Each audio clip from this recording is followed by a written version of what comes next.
Sea Stories with Mr. Durite. I am your host, Mr. Durite, and this is my lovely co-host, So Wong. So Right.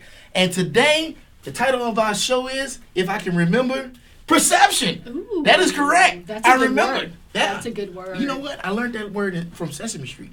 What? From Sesame Street? Yeah. Do you remember the lesson that was around that word, or just remember the word? I remember Bert and Ernie, but that's about it. Anyway, also today we got a special guest.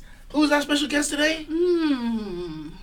Ralph Macchio? Ralph Transvan? Yeah, Ralph. Ralph? Wreck-It Ralph? No. Man, that would be awesome though. It was Right? But who is it? Ralph Davin. All right, man. This dude was in the Army. Should be pretty cool. I like it. You like it. Stick with us. We'll be right back after this. Randall? Yeah. Guys, you're telling your age right now. Oh, no! Mr. Durite, so long. Let's start the show.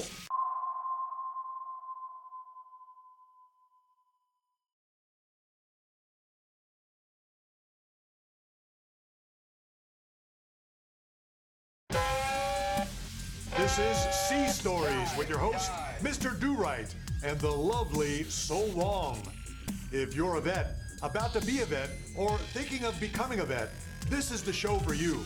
So be on hot standby for laughs, tears, and the nuttiest duo since Laverne and Shirley. Laverne and Shirley. Guys, you're telling your age right now. Mr. Durite, So Wong. Let's start the show. And we're back. What's up? Welcome back. Hey, welcome back. Long time no see. Don't see no time. Anyway, so I'm gonna just tell you a little story today. Tell us a little ditty. You Story. know how I try to do it, but my stories ain't little because they whop us. They be like this big, and then after you fillet them and clean out the bones, they be about this much meat. But what I wanted to talk about, Yes. when I joined the Navy. How long ago was that? Like eons and eons ago? When I joined the Navy in 2001, Oh, that sounds like a long I didn't know time ago. anything about the Navy. Nothing. Except for what I see on TV, blah, blah, blah, blah, blah. So I have all these Okay. expectations and everything. And it's funny how you have all these expectations, but then you get there and everything is different. That's why Really? we call this show Preception, right? Oh. Anyway, so one of the perceptions that I had of the Navy, especially since I was going into submarines, I don't know if you ever seen the movie Crimson Tide. Have you ever seen that movie before? I think I have. Was that based on a book? Jean Le Carré or something like that book. Wasn't it? You like thinking that? about John Leclerc? Yeah. Is that what you're trying to say? No, John Le Carré. He's the writer.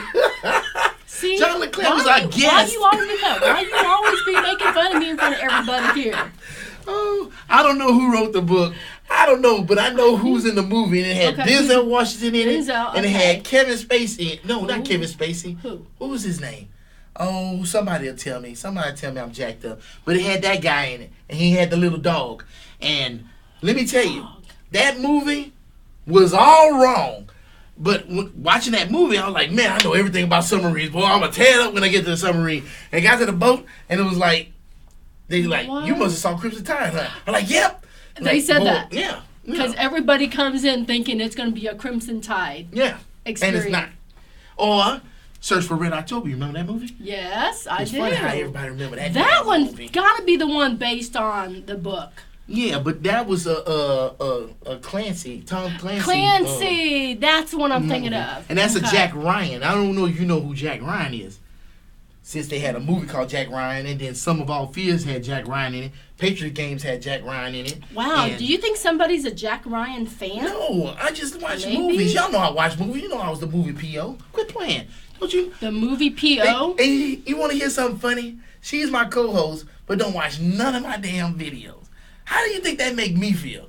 How do you think that make me feel? seen 'em I just feel terrible all. about this stuff. Oh, yeah, you feel really terrible. I'm going to give you a Kleenex. Dry your tears. You see how she treat me? So how, was it really that different from what you thought? Yeah, for sure. You know the biggest thing, since we talking about Hunt for Red October, you know what the biggest thing that was bullshit? In the movie? Yeah. That it takes Oh, 5... no, here we go. Go ahead, Mr. Movie Critic. So go ahead. They had 5 what? They had 5 women on the submarine? No. You see what I got to deal with here? You see what I got?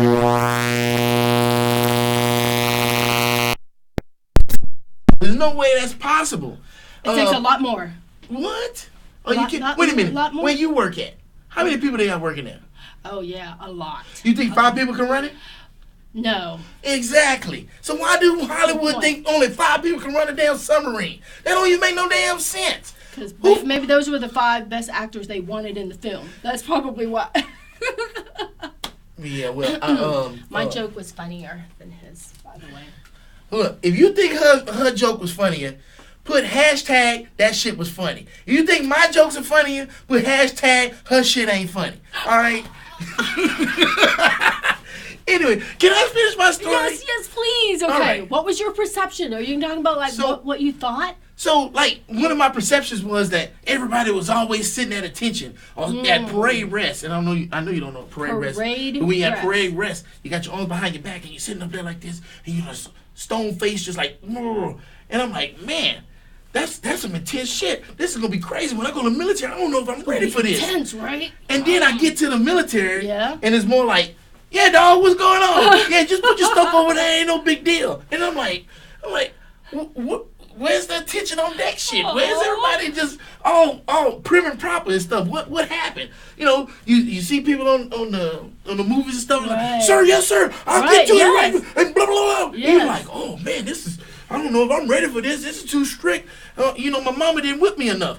And then you get there, and it's like, your chief come up to you, hey, son, what's going on with you? You got a rack? You know where to eat?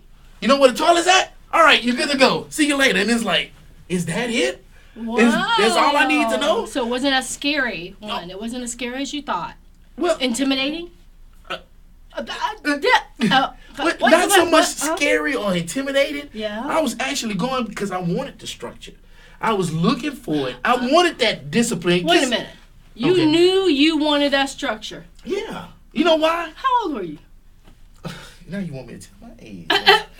I was 31 when I went in. Okay. That's at a good age where you are mature, where you can make that decision and go, I want more structure. I'm not sure I know anybody who actually can verbalize that and go, I want more structure in my life, so I'm going to join the military. That's essentially what you did. Oh, no, look at him now.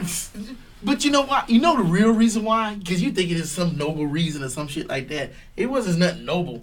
Because I was tired of the bullshit in the civilian world. You know, you go to this job and nobody knew what the hell was going on. Nobody had a clue. The boss didn't have a freaking 2 pennies to rub together between his head. You know, it was horrible, and I wanted some structure. I wanted to go somewhere where people knew what the hell they was talking about and what they were doing. You know what I'm saying? And when you got in, then I found out that the military was the exact same thing. You had a whole bunch of people that didn't know what was going on. Everybody was just clueless. It's like, submarine? What's the fucking submarine? It's like, we need to go over there. How are we supposed to get over there? It's like, wait a minute. What you mean you don't know? You're supposed to be telling me, oh my God, you're going to die out here. We're going to sink. We're going to drown. Oh my gosh, wow. So at that point, when I realized that the Navy was just like everything else, then I got scared. I was like, oh my God, I'm going to die out here. But there was one thing that redeemed us, that saved us, and put me at ease. You know what that is? Land. That's funny. If you think she got some funny jokes, hashtag that was a funny joke. That's funny, yes. If you don't think that shit was funny, say hashtag that shit ain't funny, Win. Oh, shit is very funny. Anyway, but what was the thing? Be derailing my train of thought all the time too. That's not all, folks. So you were saying, what was the one thing? What the reason why that kept you going? I almost forgot now. Oh my gosh, you are getting old. Okay, Mr. Durite. Look, okay. Anyway, now that she didn't created a Geritol moment for me. I guess I'll just forget the rest of the story. An AARP moment. Man, where's my flip phone at with the big numbers here? But you've got my attention now, and I think you've got their attention too. Like, what was that thing? You said, oh, okay, you're thinking it's some, great reason why I joined the Navy, and it wasn't, right? Was it for the movie? Oh, the reason why I joined the Navy? Yeah. Because I was broke. I needed money. I needed benefits. Look, let's tell the truth and shame the devil. Some people go for school. Some people go for duty. My ass went because I was broke. I needed a check. Now, I ain't sitting up here saying you're going to get rich for going to the military. Right. You are not. You're going to get your ass shot up for pennies on the dollar. Look, I don't understand it. How football players can sit up here and take a lick and they crying about concussions when motherfuckers getting shot. But they ain't making no money at all. Give them motherfuckers some money. They come back with no limbs and barely can get a fucking house. Oh, wait. Where's the soap? You know, I need to get a soapbox in here and put it right in front of it and get right. Like, let me get on my soapbox. But that was a good one. I'll be there right with you. But definitely. But I do feel strongly about that because I think that when people decide to get a life for their country, they should at least be compensated and taken care of, and not by some bullshit ass VA that wants to put people on 2 waiting lists and shit like that. You should take care of those people. Those people put their lives on line for you. I've never seen Mr. Durite so hot and bothered. Oh, gosh, this is like, this really gets it. Could. No, I ain't hot and bothered. It could. Anyway. So back to perception. Okay. Today's show is about perception. Well, I think we've been talking about a pretty good perception on everything. I mean, I think people had a perception that being a veteran that you taken care of, and thank you for your service. But a lot of times, it's like, do you really mean that? Because you'll pay a football player, baseball player, a goddamn boxer. Really? Oh no, what's that got on the soapbox again. Oh shit. Making buku money. Look, when a dude from Afghanistan, when he come back, that dude should be set for life. He shouldn't have to worry about getting another job or anything else. This dude should be set for life. I'm thinking the next show should be called Soapbox. Okay, let me write that. Hold on, I'll be right back. Let me write that down. And then we'll have like bubbles coming out of Mr. Durite's mouth, right? All these thought bubbles. He actually went to write that down. What did you write down? Bubbles? No, I wrote down soapbox. I think that's a good one. She said it. She talking shit. And bubbles next coming. Week's show Bubbles coming. It's gonna be soapbox. So be here, be square, be there, because it's gonna be called soapbox. I don't know what the hell it's gonna be about, but there's gonna be some soap and soapboxes going on. Getting on that soapbox. Yeah, because I can do it, man. I can do that shit all day long. You know what? I might just start a show, call it Soapbox. Because I was thinking about it. But I was thinking about calling it either the Bitchin' Sailor, the Moaning Bro, or I don't know, something. But somebody said, man, you should do a tirade show or something where you just be going off. And I'm like, man, I'm not that type of person. Because I don't do stuff like that. I don't be going off. No, you would never do anything like that. Complaining and stuff. No, you know what grinds my gears? I don't do stuff like that. No, he doesn't do that. He doesn't get all like passionate and just like, oh, no, never. No, I don't do that. I mean, it's not like you did that for the past 10, 15 minutes of the show. I don't know what y'all talking about. I'm just the sweetest thing you could ever see. And I'm the better looking one, too. I keep telling you that. Anyway. Oh, gosh. Do you smell that? Let me get out of here. We're going to go ahead and wrap this section up since I done missed the train of thought. We're going to move on. We got us a nice message. You're going to like this message. And you need to hear it, too. You need to hear this. Because we got us a Rich's Nugget. And Randall's going to play it for us right now. All right. Randall. Rich's Nugget. When a person has a drinking problem and they become sick and tired of being sick and tired, they enroll in AA, Alcoholics Anonymous. They have to go through a 12-step program. Now, the very first step of this program states that you have to admit that you're alcoholic. You have to become accountable. There are 11 other steps in this program in order to be successful. The 12th step is, once you successfully completed the program, you have to be willing to help someone else. See, that's a really good leadership lesson. See, in leadership is about servitude. And once you reach a certain plateau, your goal now is to reach down and help someone else get to the same level in which you have accomplished. Welcome to another edition of Pathways, your leadership connection, giving you the tools you need to take your leadership to a whole nother level. Well, my name is Richard Heller. I'm your certified speaker, coach, and trainer, and member of the John Maxwell team. Each time I come before you, I have 3 simple goals.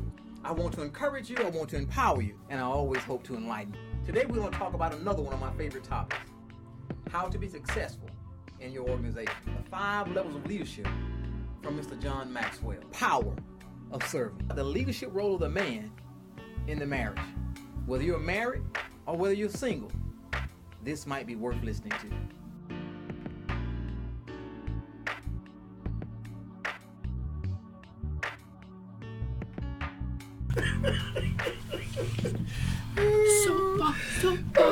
Y'all really don't understand what I gotta deal with over here. She's been tripping on me this whole time. She didn't even get Richard's message, so I'm gonna lock her in a closet so she can hear it 100 million times. Anyway, thanks for checking us out on C Stories with Mr. Durite with your host, Mr. Durite, and So Wong. stand by for the next video where we talk to my boy Ralph Davin. It's going to be awesome. It's going to be great. This dude is cool. I like him. I like keeping him around, and I want to make sure he keeps staying employed. So we ain't going to ask no too many crazy questions. Anyway, we out of here. So until next time, peace.